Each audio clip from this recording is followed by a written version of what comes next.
Well, good morning, good afternoon, or good evening, whenever you happen to be watching. Welcome to the Six Bugle Podcast. My name is Rudy Ruiz. I'm your host. And today we have a very special guest, a fire chief from Norwalk, Ohio, Fire Chief John Soisson. John, how are you? I'm doing great. Thanks for having me, Rudy. Oh, you bet. John has a fantastic story.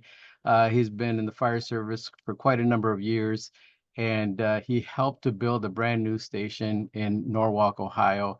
And he was really very prominent in developing that whole system of things. And basically, it was uh, virtually donated for the most part by local business folks, and a lot of it had to do with John's uh, uh, tenure and his tenacity and the things that he was able to do in order to get that done. So, but we're here to talk a little bit about some of the issues that Chief John had to deal with, and some of the things that maybe with his experiences, he'll be able to provide some insight and also some helpful hints for fire chiefs that are out there listening, and or for the our audience that is typically administrative assistants, what you can refer to your fire chiefs to, some of the points that John's going to talk about today to kind of help them relieve some of the stress that they're dealing with at this time. And you know as well as I do, John, that there's a lot of stress going on right now, and with social media the way it is, there's a lot of impact on how fire chiefs or individuals really are dealing with a certain specific issues. So, because you had dealt with a lot of stress in your career, Chief, what were some of the key stressors in your role as fire chief that you believe contributed to your stroke? Well, we were in a unique situation in Norwalk, and one of the biggest stressors we had was the fire department was not regarded very highly at City Hall. There was a lot of animosity between other departments and the fire department, and a lot of it was our structure. We're a small town. We run out of one station. We had a minimum manning of four. So the only way you could staff your second engine and ladder was with your off-duty guys. So we had a recall system that the guys got paid um, when they were recalled for a structure fire or multiple calls, whatever. And this caused a lot of animosity, especially with the police department and other people, because our overtime, our budget was about 150,000 when I was chief.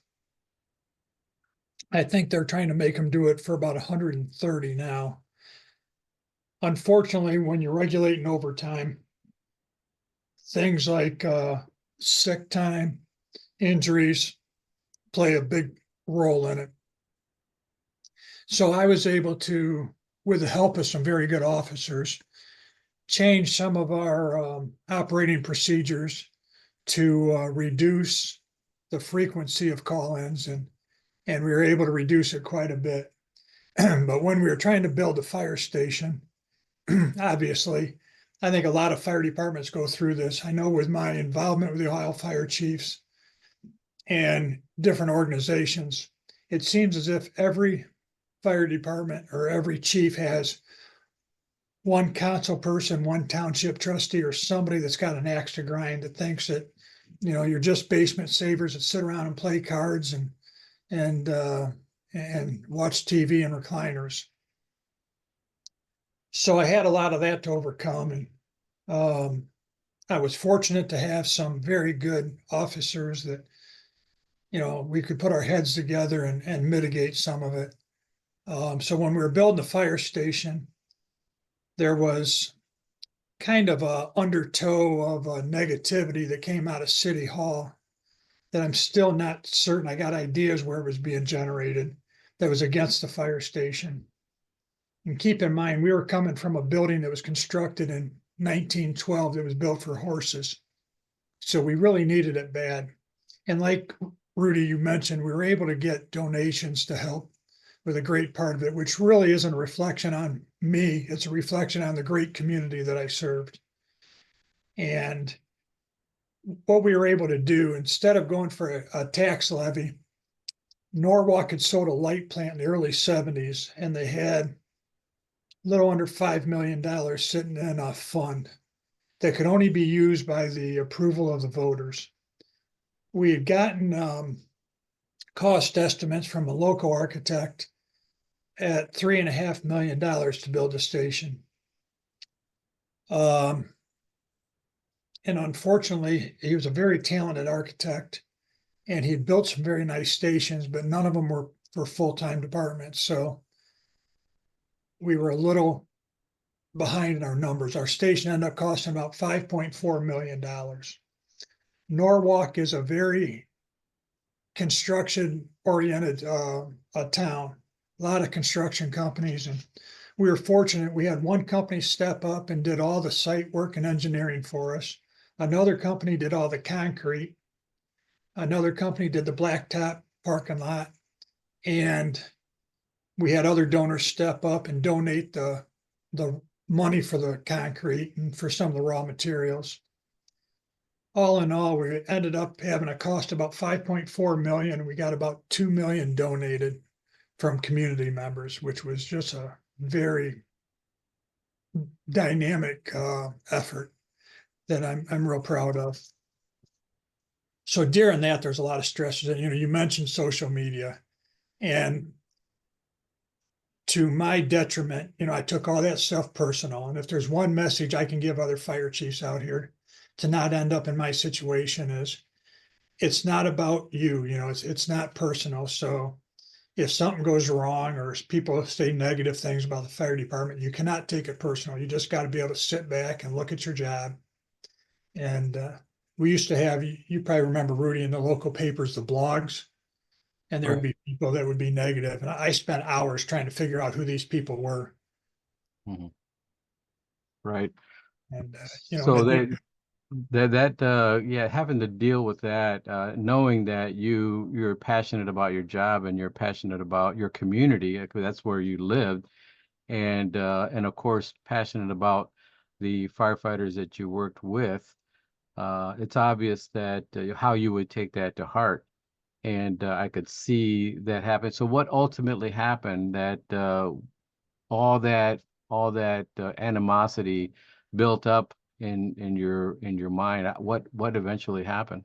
well, on June 16th of 2019, which was um, about 6 months after we moved into the new station, I woke up in the morning with a terrible headache and couldn't get out of bed. I was paralyzed. I'd had a massive stroke. I'd had a blood clot lodge in my right cerebral artery, cutting off blood flow for the whole right side of my brain, which caused me to be transported to Cleveland Metro Hospital, where I spent a week in intensive care and another month after that in rehab. And basically, it ruined my career. I mean, I'm not allowed to drive now. I don't have the cognitive ability anymore, even though I can speak well, which a lot of people probably wish that would have been taken away. But I don't process things like I would need to be able to work again. Mhm. So it forced me into retirement, and quite frankly, I'm disabled. Right, and that's unfortunate that you had to experience that, but you're a man of faith, and I know that you have a very strong family and a wide variety of friends that have always supported you, that have always been behind you, and are cheering you on and praying for you. And so you do have a good network of people that are continuing to support you. Because you're no longer in the fire service, you still have a passion for the fire service, and you're trying to give back. And part of what you're doing is being on here and demonstrating that. So what else are you doing to kind of stay within the loop of helping other people? Well, I do a lot of speaking for the local hospital on stroke awareness. I was able to be the keynote speaker at the National Day of Prayer this year, because when you have something like this, your faith definitely is the prop that you need to get through it. And I feel very blessed to have the friends and family that I do. You talk about people coming through for you. The day I got released from the hospital and I got to come home, I come down my street, which is a small subdivision I live at the end of a cul-de-sac, and all of my guys were there. There's two engines, and all 18 guys were there to welcome me home when I got home. And to this day, I can ride my bike. So I ride my bike up the station about once a week just to see the guys. And, I feel like, they're my family, and there's nothing better than seeing my guys. And one thing that you got to watch, and I guess this is my other caution for chiefs, you come up through a system and there's no other job like ours. It's what makes it the greatest job in the world. You live with the same guys, you see stuff with those guys that you should never see. And so you're so invested in them and you're so invested in the department that my mistake is when there was criticism, I took it all very personal.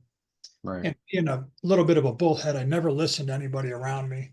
My wife kept telling me that I needed to relax. I had other firemen telling me, you need to, find a way to, to relax a little bit. But, I thought that I could carry the world on my shoulders. I didn't need any of that. Sure. So, what would you recommend to fire chiefs now to kind of help them avoid these very traumatic situations? Well, we talk in the fire service about PTSD all the time. And, from my seat, we miss a big part, which is chronic stress, which is very prevalent in management. And it can have all the negative effects of post-traumatic stress disorder. Matter of fact, I've talked to a couple friends of mine that have had PTSD, and their symptoms are very similar. One of the things that I did suffer was terrible headaches. I had headaches and migraines every day, tension headaches, and I was actually seeing a neurologist for it before I had my stroke. Now, if I'm honest, and I want to be very clear, that my stroke was kind of a perfect storm of things. There was a stress, but I also had a hole in my heart called a PFO, a patent foramen ovale, which is a hole between your right and left atria, which allows a clot to go straight to your brain. Mm. Which since then I've had that closed. Mhm. And so, it was just kind of all those things working together. It bothered me because, I'd worked out pretty hard, and I had, our physicals every year. My cholesterol was always low. My triglycerides were good. And I really thought that, that I was pretty immune from any physical Sure, disease like this. sure, sure. And that could be something that you don't even think about. Like you said, you go to see your doctor regularly, you eat right, you exercise, and then all of a sudden this. But which is actually a lot of people don't realize how dangerous stress can be, Oh, right? And how much it could affect one's life. So, and I think a lot of departments around the country are realizing that now. They're being more focused on not just physical health but mental health. So, what would you recommend to fire departments out there for fire chiefs to invoke in their departments to be more aware of the not just physical health but mental health? well, I felt fitness was very important. My belief as a chief was if they're going to pay millions of dollars for equipment and pay the wages of the department, we needed to give them a commitment of being physically fit and able to do our job every day. Where I made my error is once I got to chief, on shift, it was easy to work out. You had your work day, then about 6 o'clock, I went to the weight room and worked out. And I made my guys do the same thing, the guys that worked for me. When I got to chief, you go and you try to work out and the phone rings. And the last 6 months before my stroke, we were so busy moving into the new station and stuff. I quite frankly let my workout slip. And I still wonder if that, might have had, been, part of that perfect storm. Mhm. And you've got to take time for yourself. And another thing I realize now is with a brain injury as sizable as mine, anxiety and depression are a side effect. And I've learned to meditate every day. Mhm. I've learned breathing exercises. I've learned yoga, just different things to get that vagus nerve system reducing your stress. Right.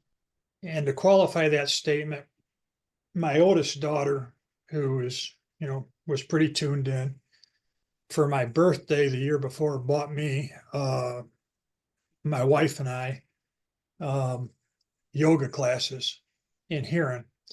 And I was too embarrassed to go, and there's no way I was going to go to yoga. Right.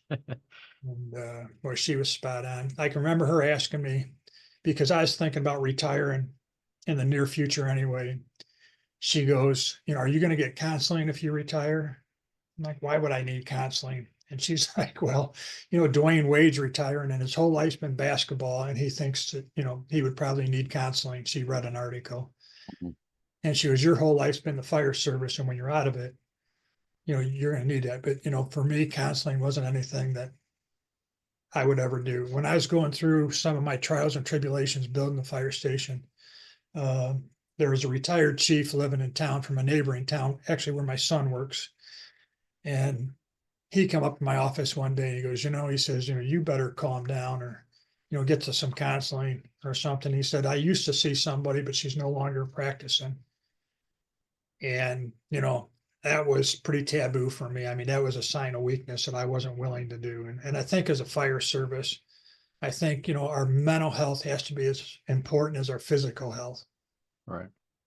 Right. You're absolutely right. And guys our age, we typically think the same way. I don't need that. I'm fine. I've been doing this for years. Yeah. But you're right. There's a void there when you do retire that you do miss a lot of things about the life you once had.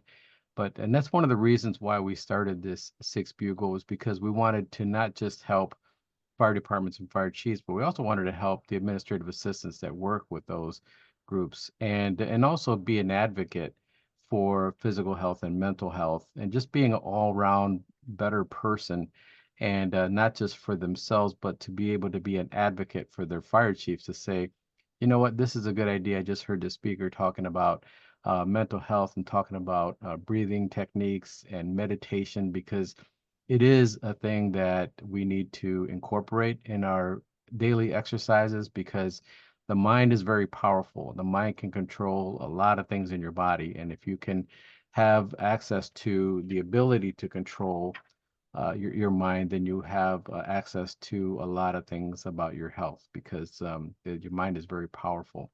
If So, I'm honest with you, it was probably 6 months before my stroke that I hadn't felt well at all. right. So And there were some signs there, right? they were all there. Signs there, and that's one of the key things that we need to emphasize in our message here today, that there are signs out there, but there also is a lot of resources out there, and we're seeing a lot of that now, and we're encouraged by the fire chiefs that are around our age that are a little bit more open to those types of assistance, and we encourage that. So I just want to say thank you, Chief, for joining us here today. Well, And thank you for having me. yeah, I think, one of the best things I did when I became fire chief, and I was never the track to where I got the degree or attended the Ohio Fire Executive or the National Fire Executive. I was a line firefighter for 15 years. I got promoted to lieutenant and went to chief in 5 years, I think it was. But what I did is I figured, I really better figure this out. So I got involved with the Ohio Fire Chiefs. And when you're around a bunch of chiefs, there's that synergy, and nobody's had a problem that you had that, or you don't have a problem that they haven't seen before. right, And on top of that, there's a group of about a half dozen chiefs in my local area that we had lunch once a month. And, we all are, grinding the same wars. And it was really good to be able to talk to those guys and vent. right. And I think that's something that chiefs need to do more. Yes, absolutely. And yeah, we encourage that as well. Part of to have a networking group, and that's what we created for the administrative assistants. So we encourage that. We know that it brings value to each other, and it also helps them grow as individuals to be better at what they do, not just for the job, but for themselves and for their family. So again, thanks, Chief. I appreciate your time, and hopefully in the very near future, you'll be able to speak to our group at one of our conferences. We'd be happy to have you.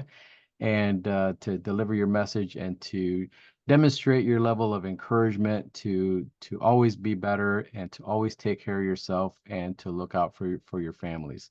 So thank you once again, Chief. I do appreciate your time. And any final words? Well, thank you for having me. Anything I can do that's fire department related is like coming home. And if I can help somebody else, I mean, ultimately, I'd love to go back to work, but it's not possible. And I want to be able to do a very good job. But, through my experience, I really believe, and we talked about being faith oriented, God puts you in positions for a certain reason. And, I was on death's doorstep for quite a while. And I got to think there's a reason he kept me alive. And if I can help one other person, then, I've done my job. The biggest thing was, we spend our lives helping people. And here I'm laying in a hospital bed. And, if I went to go to the bathroom, somebody had to help me go. And I couldn't eat because I couldn't swallow and I couldn't walk. So, it was quite the learning experience to be on the other end of needing help all the time. Right, right. Well, you certainly are a true influence to the fire service, and I know you still have a lot more to give, and we'll be happy to give you an avenue to deliver that message.